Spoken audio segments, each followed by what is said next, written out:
Hello everybody, it's Brian again here.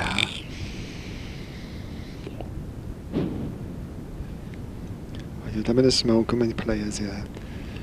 Won't be a moment, lovey. I'm just having a first smoke on my players. Hang on a minute.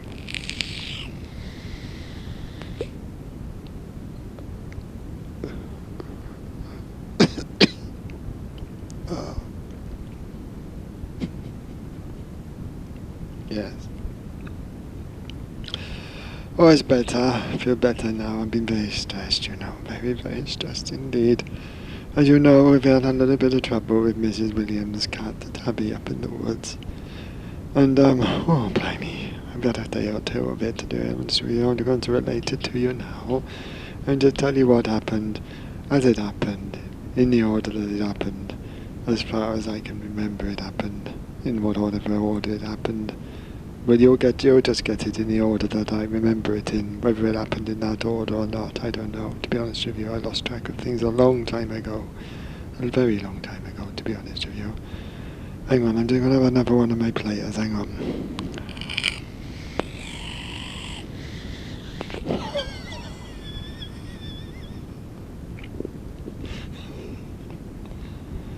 Oh, they're lovely.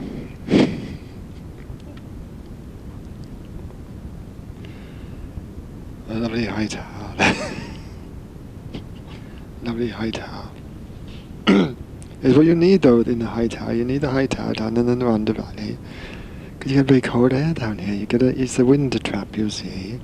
You get the cold air rushing down the valley. And you need a high tower to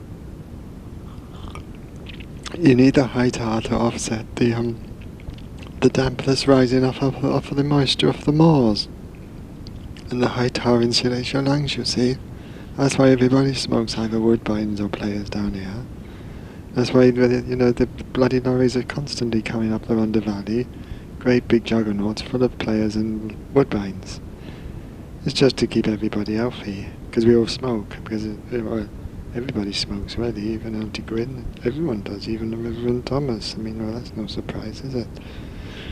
But anyway, hang on, I'm just going to have a bit more of my players. Hang on.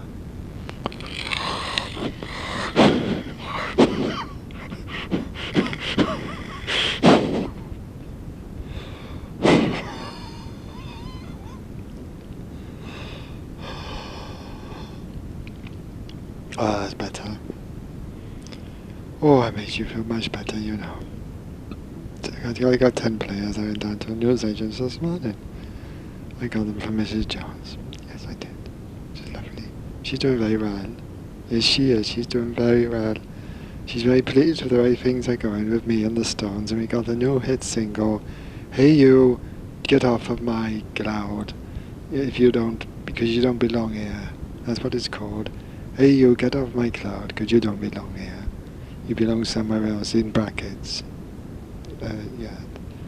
I wrote it. It's a Brian Jones composition with Mick Jagger and Keith and Ronnie and Mick Taylor and Nicky Hopkirk and Randall Hopkirk and I don't know who else played on it. We had a variety of musicians, to be frank with you. We had Billy Preston came down. He flew in from Africa. And we had John Lennon, he flew in from Liverpool. It was a big session. We had a lot of people coming in. We had Miles Davis come in. He was playing the sitar. Yes, he was. He was lovely. Miles Davis on the sitar. Beautiful sound. It was a lovely sound. And we heard the Miles Davis. We said, please don't play your trumpet, Miles, because, to be honest with you, we've all got a bit of a headache this morning because we've had a night on the space side last night. Yes, we did. Hang on, I'm just going to have a bit more of my players now.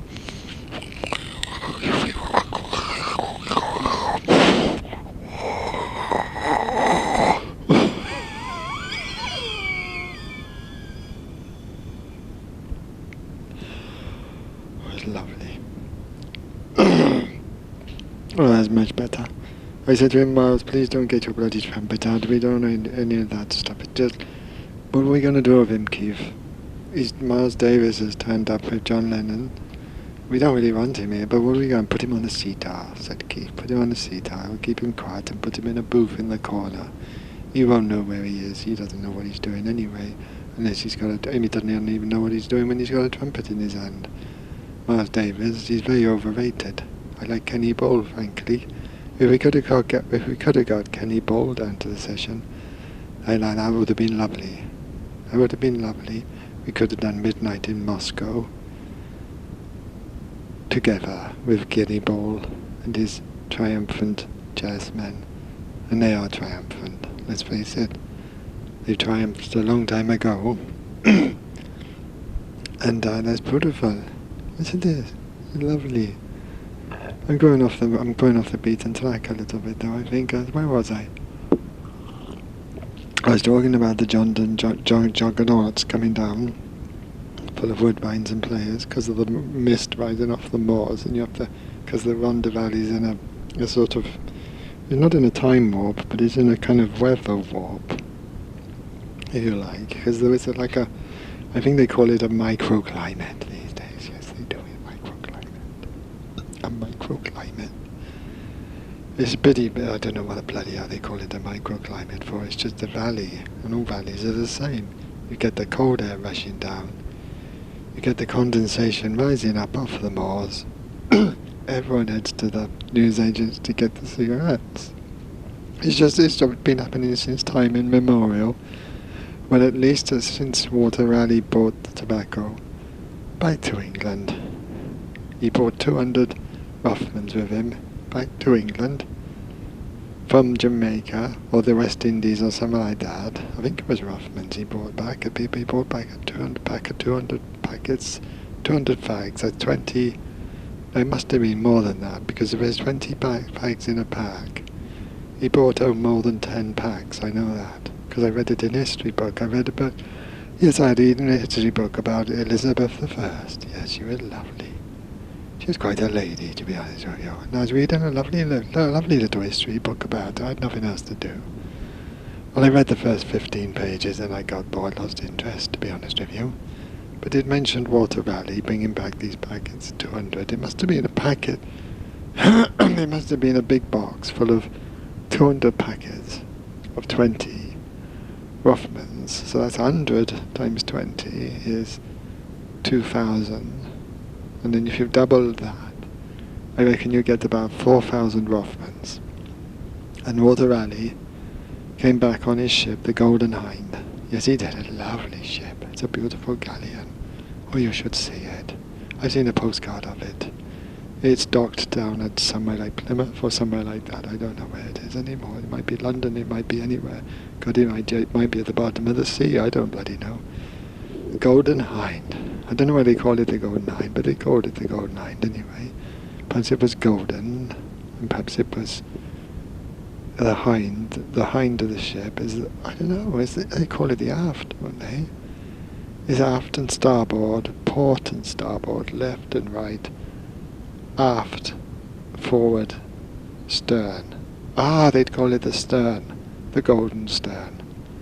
They didn't call it the golden stern, they call it the Golden Hind for some reason. I don't know why, because like I said, I never got that far into the book because I lost interest. You do after a while. You do. It's interesting for about 15 pages. All history is interesting for about 15 pages, and then you just lose interest. You move on to something else, don't you? Because something else has grabbed your attention. Yes. Just gonna have another players now.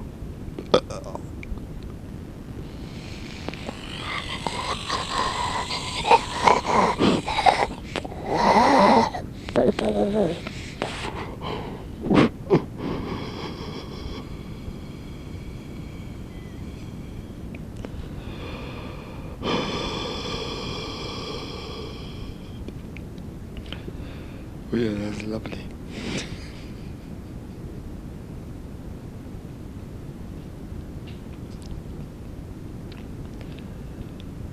It was lovely. It was a lovely players. I got lovely players. I got the high strength ones, as I told you earlier. It's either players or woodbines around here. It's a bit like Celtic and Rangers. It's one or the others. It's one or the other. Or it's a little bit like the Beatles and the Stones. It's one or the other.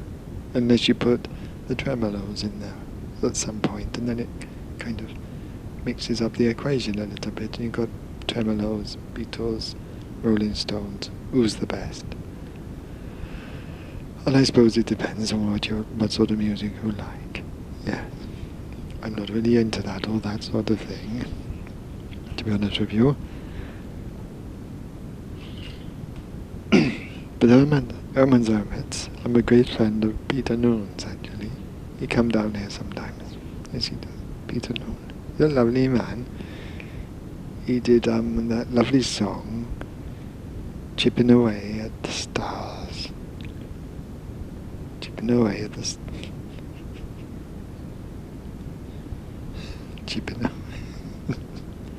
chipping away at the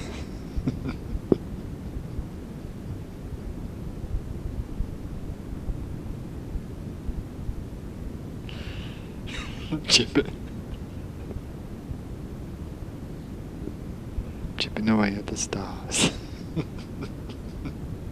There's a big hit for Peter Noon and his Herman's Hermits. That's right. It's lovely. But anyway, I've been very stressed, as you know, about Mrs. Williams and the tabby cat. Yes, since Mr. Cleverly told me the other day, I haven't been able to get it off my mind, and Miss Bardot is down at the Feathers.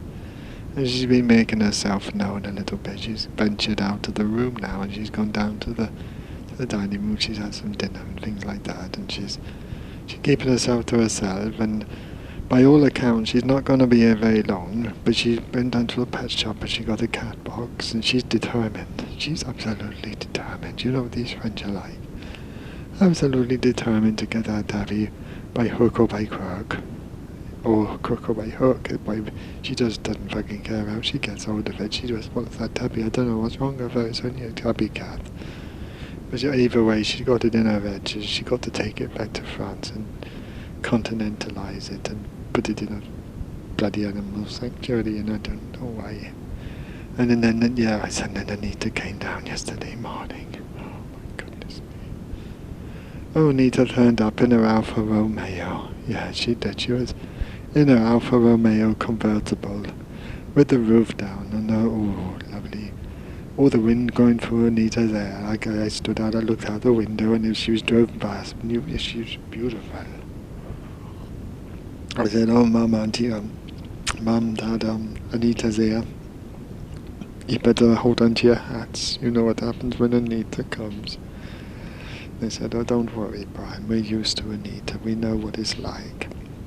When she gets here, she'll settle down. It usually takes a few hours for her to come down off whatever she's taken, Brian. But once she's had some hot pot and a bit of stew or something like that, and then we'll make her some steamed pudding or something, she always calms down, and there she has a cup of tea, and she's right as rain, Brian. You know that's the way it goes, so we don't want to see you getting stressed about Anita."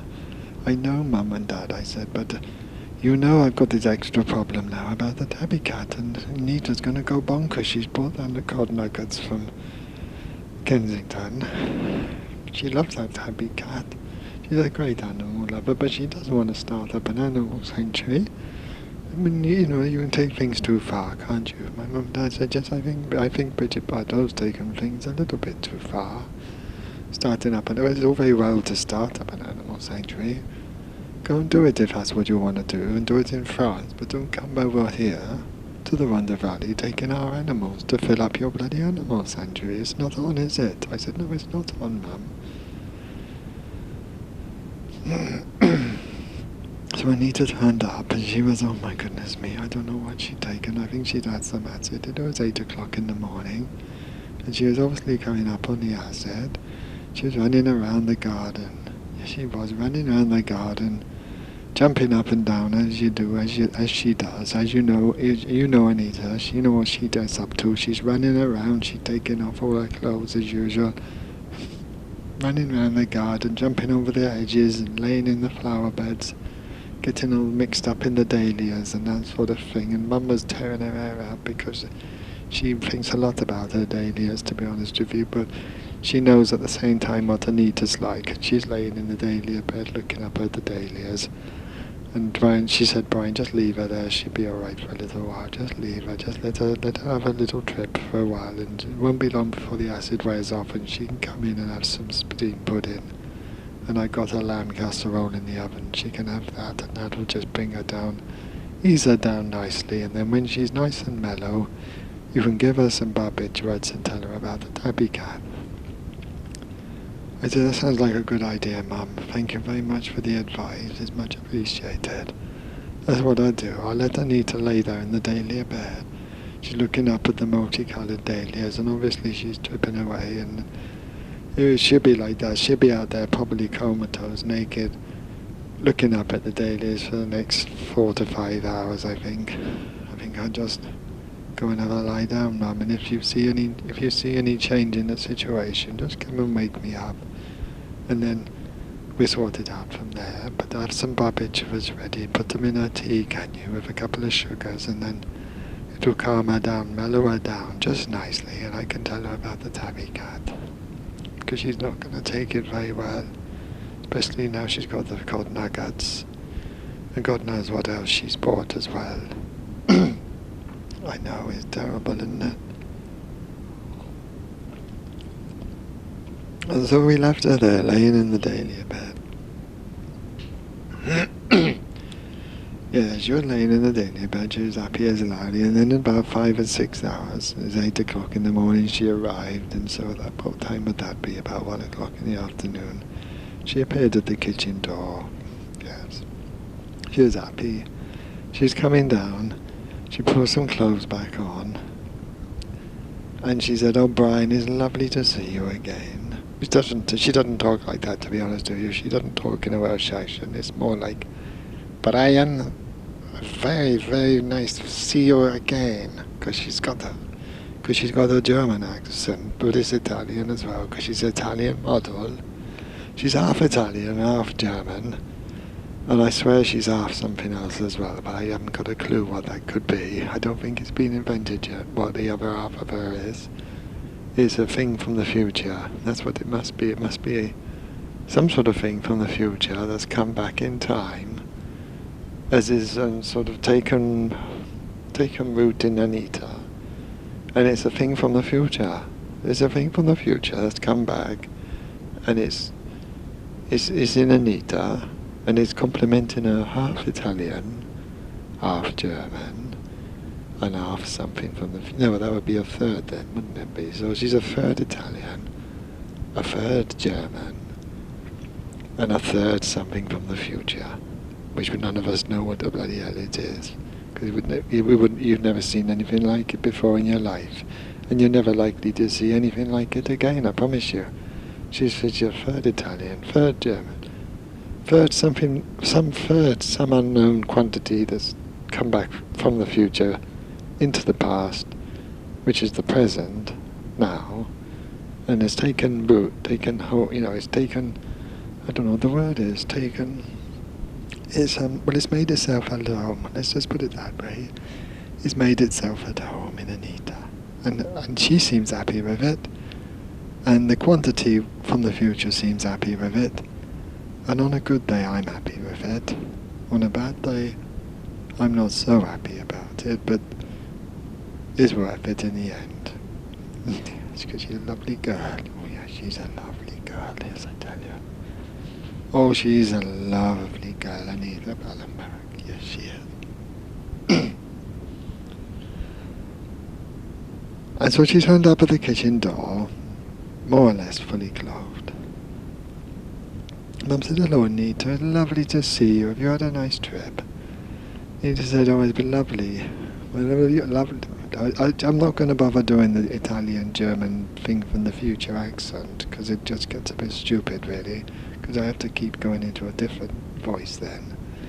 And to be honest with you, I just can't be bothered with it, so I just say it as if Nita was talking in a Welsh accent, which she doesn't.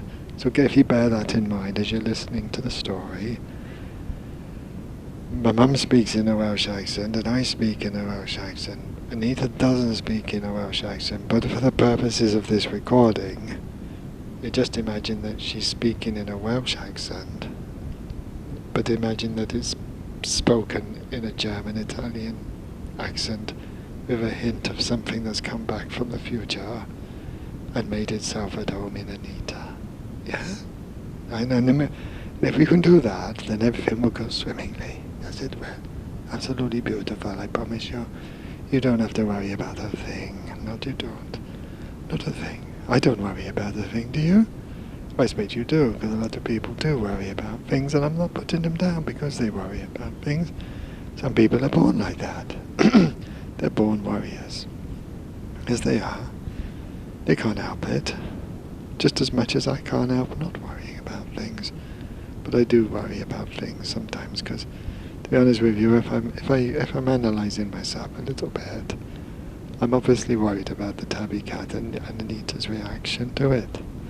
So I wouldn't say that I don't ever worry about things, but what I would say is that I occasionally worry about things what involve Anita, because she can cause a lot of worry, but at the same time, she can take your mind off things and make you not worry. Do you see what I'm saying? So it's a difficult thing to talk about, because it's not quite clear. It's not either one thing or the other.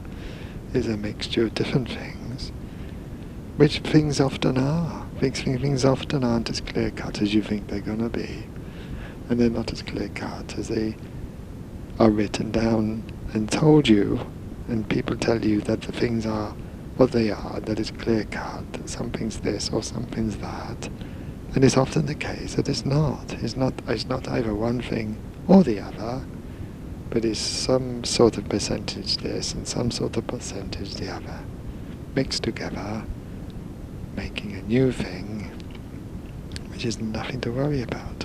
It doesn't worry me. I'm not worried about it at all. No, I'm not. I got too much other things to do. I'm just happy just doing what I do, and that's what I do, and that's what I'm good at, and I found out what I'm good at, and I'm good at doing what I do, which is what I do, because I'm good at it. There's nothing more to be said about it, really, is there? So Anita turned up at the kitchen door. My mum said, "Anita, come on in, my lovey. It's lovely to see you. Come on in, have a cup of tea and sit yourself down at the kitchen table. Brian's been so looking forward to seeing you. I've had a little bit of, I got some lamb casserole here, have some of that. And then I got your favourite steam pudding for pudding. And I'll make you I'll put the kettle on and we'll make a pot of tea. And we can all sit down at the kitchen table and have something to eat. Would that be all right, Anita?" And Anita said, "That'd be lovely, thank you very much, Mrs. Jones." And she said, "Don't call me Mrs. Jones, just call me Mum." Because that's what my mum's like. She said, "Just call me Mum." Anita said, "Oh, that's lovely, thank you very much, Mum."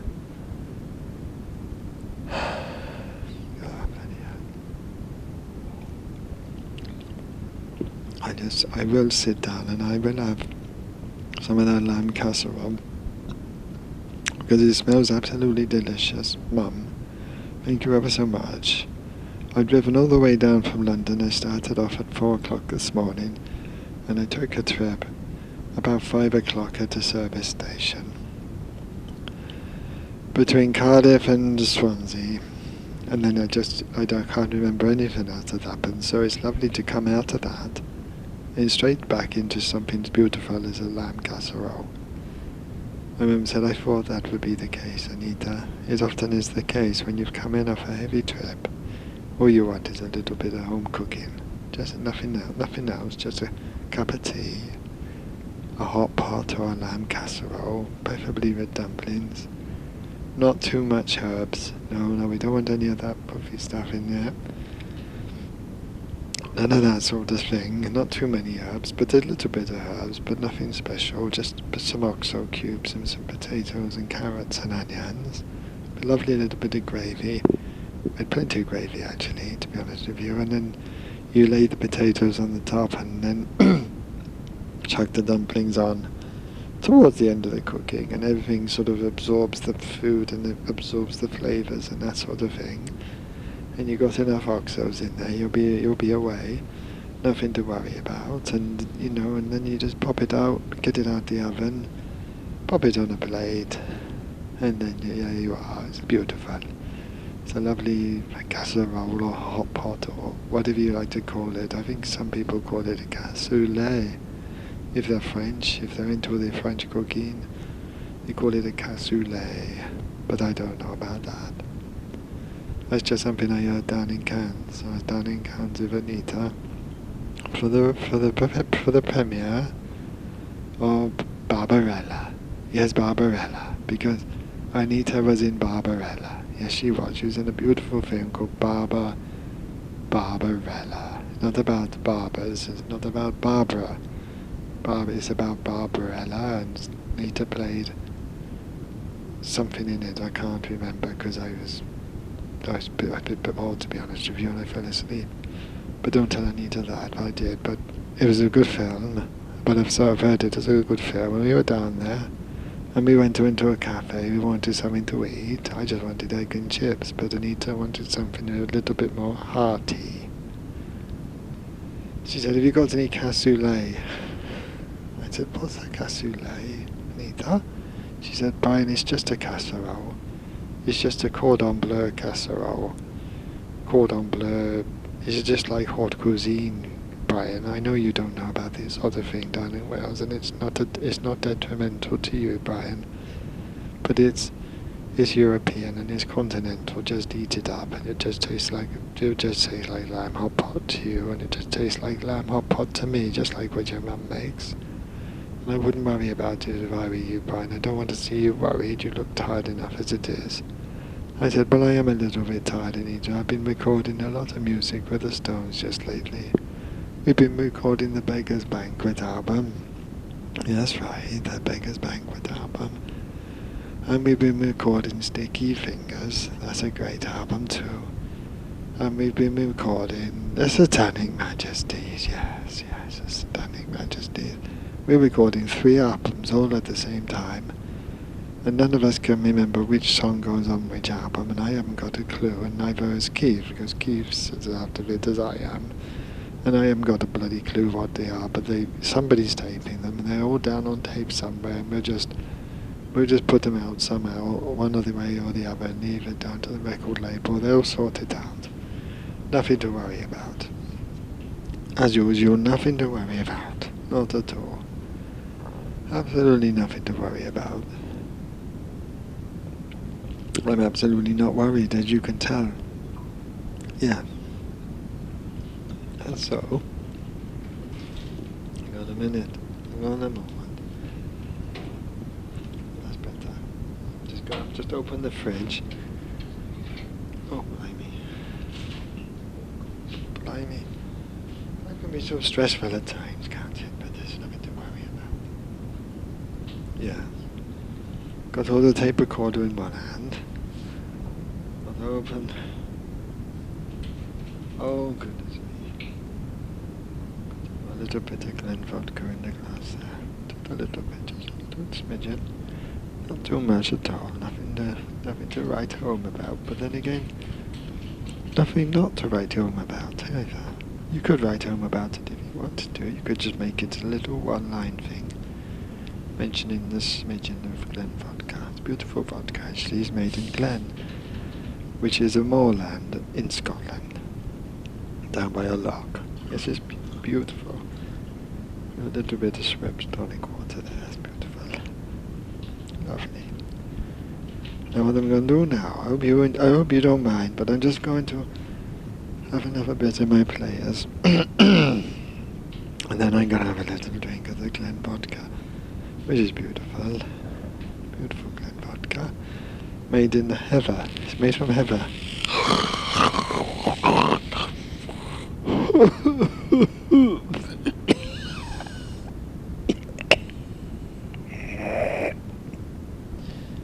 Always lovely. Lovely players there, beautiful. I'm going to have a little bit more, I think. Yeah, now.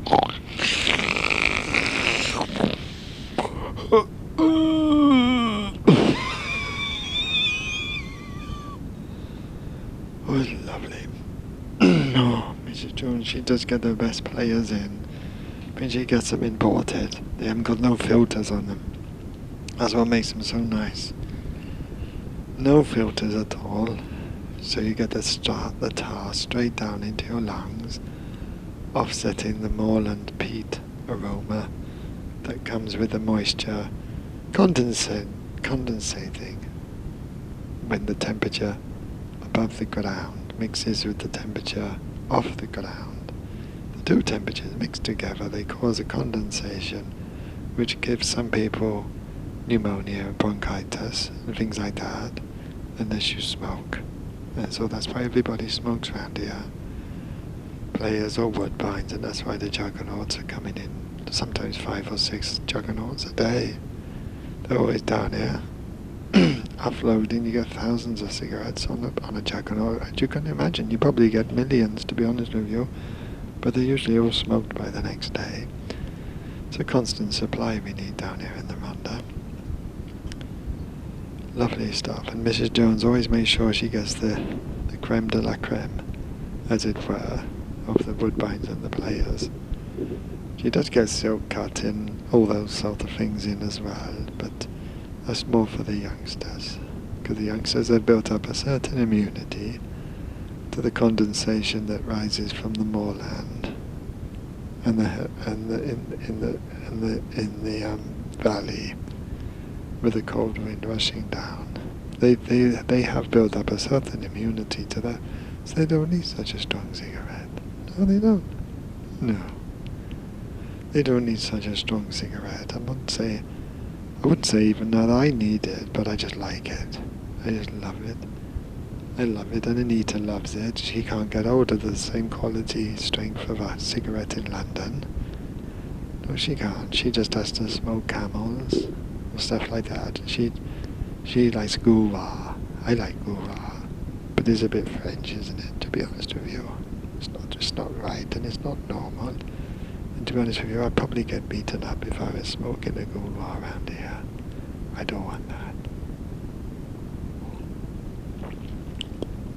So Anita came in and sat down at the kitchen table, put the rest of her clothes on, and she had some lovely hot pot. Beautiful it was. She had 2 helpings, to be frank. It was lovely. Mama cooked the carrots, just beautiful. She cooked the carrots, just absolutely beautiful. And the potatoes were done to perfection. Yes, they were. They did them to perfection. And she hadn't overdone the oxos this time. And they're lovely. Absolutely lovely. We all had plenty to eat. With dumplings too. It's beautiful. I like dumplings. I think everybody likes dumplings, don't they? If they can get their hands on some dumplings, then they're happy. I'm always happy if I can get my hands on some dumplings. I'm happy. And you're probably happy too, if you can get your hands on some dumplings as well. Yes. And then you just nibble away on the dumplings. It's beautiful. And you have a bit of dip them in the gravy and that sort of thing, and have it with the carrots and potatoes. And you don't put too much fancy stuff in with a hot pot like a casserole, not a lamb casserole. You wouldn't put any other root vegetables in, like turnips or parsnips or nothing like that, because that would make it a bit. It would spoil it really. You want it to be very basic, as basic as you can get it, to be frank with you. In fact, if you can just use tinned meat, just chuck it in a pot, and put some tinned potatoes in and some tinned carrots, and put that in the oven. That's even nicer. Yeah, it is. I got that myself. We get the tinned mince, tinned potatoes, tinned carrots, chuck it all in with 5 oxos, mix it all up, bung it in the oven for about an hour, maybe a little bit longer if you like it sort of dry and sticky. Get it out and eat it up, and it's lovely. Yes, but that's a little cooking tip for you. I don't expect you were expecting to get a cooking tip, but I'm full of surprises. Yes, I am. I like to keep people on their toes, and I like to surprise them if I can, but not too much, because then it's not very much of a surprise, is it? No, so we don't do it too often, because then it stops being a surprise, it just becomes predictable. And I don't want to be like that. You can't afford to be predictable when you're in a rock and roll band, no. When you're in the Rolling Stones, you thrive on unpredictability. Well, I wouldn't say you thrive on it, because it can be quite exhausting, to be frank with you. But, so Anita had a hot pot, and then Mum said to her, Anita, would you like some steamed pudding? I've made your favourite one with treacle. And Anita said, Jess, I would love some, Mum, please. If you don't mind, I'd love some. Have you got any cream to go with it, or ice cream, or anything like that? And Mum said, I have got some double cream in the fridge. Anita, would you like some of that? Poured over the top. And Anita was like, you could tell she was so happy. She was just coming down off her acid, and can you imagine it yourself? If you're coming down off acid, you've had a lovely trip laying in the dahlia bed. You come in, you've had a hot pot, you've had some casserole, and now you're getting your favourite steamed pudding with double cream on the top. Well, you can't get better than that, can you? That's what it's like around here. Life just gets better and better. And it doesn't get any worse, it just gets better. It does get... I wouldn't say it gets better and better, because I would say that it keeps getting better, and then the next day is better than it was the day before. I'd just say it's consistently fantastic. Yeah, consistently fantastic, all the time, relentlessly, without a moment's rubbish in between. It just never gets rubbish around here. To be honest with you, it's just relentless fantasticness, beautifulness, and good cooking, and lots of stuff like that. And so anyway, Anita had with 4 sugars. She said, Anita, would you like a cup of tea? Anita said, oh, that'd be lovely, I love your tea, thank you very much, Mum. Because she got used to calling my mum now. Which is lovely, because it's lovely for Anita, because she lives a very unstable existence, a vagabond existence as a model. She's going from here to Rome, to Munich, to Barcelona, to Milan, to... oh, fuck knows where she goes, to be honest with you. She's all over the place, doing stuff everywhere, so it's lovely for her to come home, down to the Rhondda Valley, and consider my mum to be her mum, although I'm sure she has got a mum, but I've never met her mum, let's put it that way.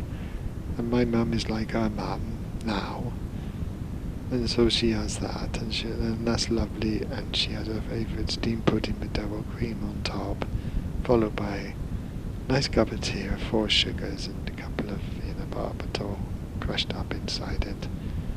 You couldn't hope for more, could you? And that's where I think I'll leave it for tonight. And then the next time I talk to you, I'll tell you about what happened about the tabby cat. Because, oh my goodness me, if you think this is bad, you haven't got nothing yet. Okay. Night-night then, everybody. I'm gonna say goodnight to you. I got a little bit of Glen vodka left in the glass. I got a little bit of Glen vodka, or Ven vodka, one or the other, stuck in the bottle down there on the floor. I got some tonic water, and I got my players. I'm just going to go and sit down in the lounge and look out the window, because it's a starry night. Oh, it's beautiful. You can see the Milky Way. The Milky Way stretching right across from one side of the valley to the other. It's a picture, I tell you. And if I had a camera, which I haven't got a camera, if I had a camera, I'd probably take a photo of it, but I don't think it would come out. To be honest with you, it's too dark. You'd need a special camera, and I haven't got a special camera. But I suppose if I had a special camera, I could take a picture of it, but I haven't got a special camera, so I can't. So instead, I'm just going to sit here and look up at the beautiful starry sky and try and memorize it so that I can remember it forever. So So it's indelibly imprinted upon my mind, in my brain, and then I can recall the image whenever I want. But to be honest with you, thinking about it, I don't think that's possible. I don't think I can do that sort of thing. So what I'm probably just going to do is just sit here and look out the window and forget all that rubbish. Okay? Okay, I say good night to you now. And I'll speak to you again very, very, very soon. Yes, I will. Don't worry, I will be back, because I know you want to know what happens to Mrs. Williams, tabby cat, and the bloody Brigitte Bardot situation. Oh, goodness me. It's the last thing we needed, isn't it? I'll let you know what happened about it.